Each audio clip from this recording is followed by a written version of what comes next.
berfungsinya proses internal, kesalahan manusia, kegagalan sistem, dan atau adanya kejadian-kejadian eksternal yang mempengaruhi operasional perusahaan.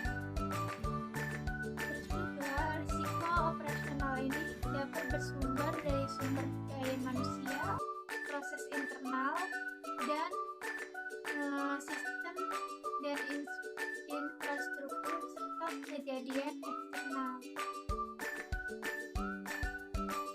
Selanjutnya, memiliki tujuan utama dalam manajemen risiko operasional, yaitu tujuan utamanya adalah manajemen risiko operasional ini ke depan adalah untuk meminimalkan kemungkinan dampak negatif dari tidak berfungsinya proses internal, kemudian kesalahan manusia, kegagalan sistem, dan atau kejadian-kejadian eksternal.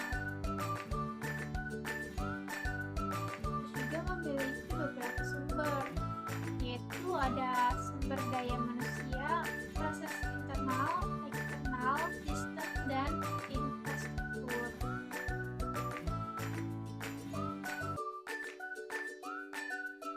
Selanjutnya ada kebijakan, prosedur, dan penetapan limit.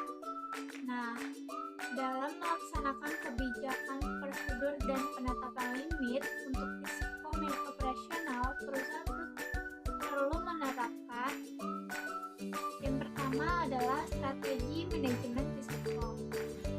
Strategi manajemen risiko operasional ini harus sesuai dengan strategi bisnis secara keseluruhan dan disusun dengan mempertimbangkan faktor perkembangan ekonomi dan industri organisasi bank. Kemudian yang kedua yaitu tingkat resiko yang akan diambil dan toleransi resiko. Tingkat resiko yang diambil merupakan tingkat dari jenis resiko yang bersedia diambil perusahaan dan dalam rangka mencapai sasaran korporasi. Kemudian yang ketiga adalah kebijakan dan prosedur.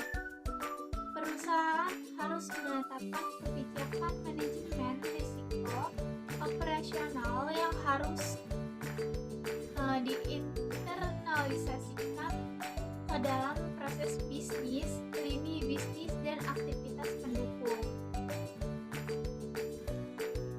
Kemudian keempat adalah limit. Dalam perusahaan harus menetapkan limit risiko operasional sesuai dengan tingkat risiko yang akan diambil, toleransi risiko, dan